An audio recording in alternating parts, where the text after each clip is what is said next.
So viewers, as the excitement is building around the visit of Honorable Prime Minister Mr. Narendra Modi's visit to the Bay Area, I have the honor of speaking to the in charge of foreign affairs for BJP party, Mr. Vijay.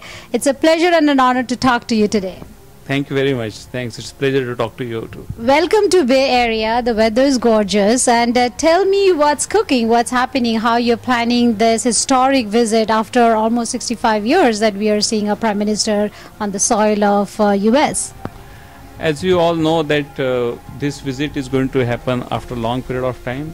Indian diaspora here is highly talented, very tech savvy, and also whatever business they are in, they are very good at it. One of the most prosperous community here.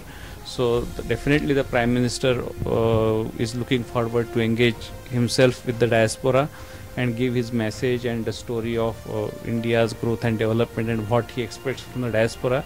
So in a big, larger context, this is one of the most exciting events for all of us. Well, it's exciting for us as well. Now, as an in charge of the foreign affairs for the party, what is your mandate? I mean, what is that one single goal that you're trying to achieve with the leadership of Mr. Narendra Modi?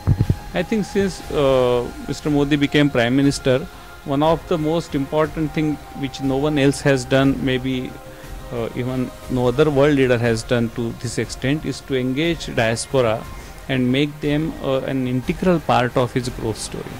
And that's why there were all these events at Madison Square Garden in Australia, in Toronto, and even places like Shanghai, where it's very difficult to have any gathering. And last week only we had this big event in Dubai, which was attended by more than 50,000 people. So it all shows that Modi ji is keen to make the diaspora an integral partner of his growth story. Modi has touched and identified a very important aspect and an element of the diaspora, which is connection with the homeland. And we live so far, but we are so connected. I think 80% of us visit India at least once a year and constantly keep in touch, updates in terms of how we can contribute, the giving back spirit. So tell me, through this visit, what is that one thing that he's wanting to accomplish with all of us here? I think it's difficult to define only one thing, because diaspora is not something uniform. For example, the diaspora in Bay Area is very different than the diaspora in UAE, and it's very different than the diaspora in Mauritius. So everywhere there is a context.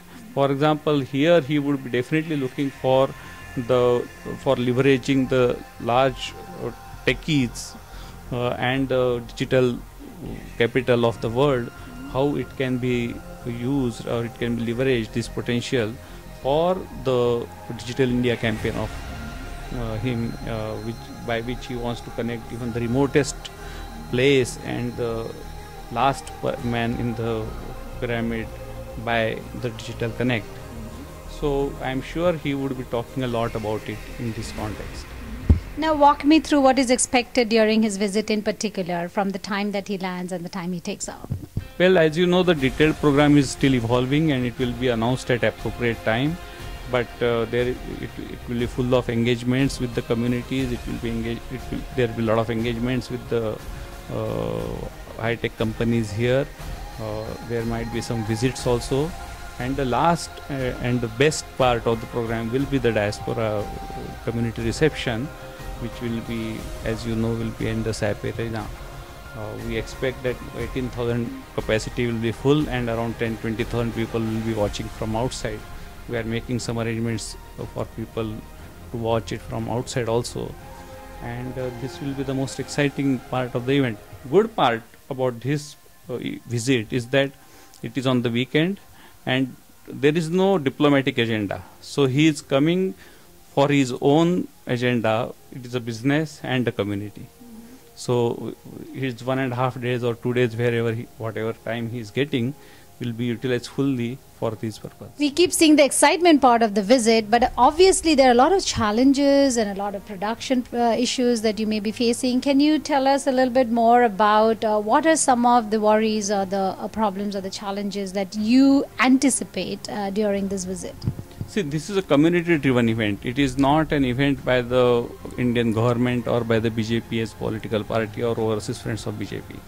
So bringing all the sections of community together is the first challenge, but Modiji's name itself carries so much affection and magnetic power that all the sections of the community, irrespective of their linguistic origin, irrespective of their languages, irrespective of their religions, they all have now come under the banner of this Indo-American community of West Coast, which is a broad platform of community which has been established here to celebrate the event. And this challenge we could overcome very quickly. The other challenge is, of course, support to that such an extent, how to convert it into people coming there.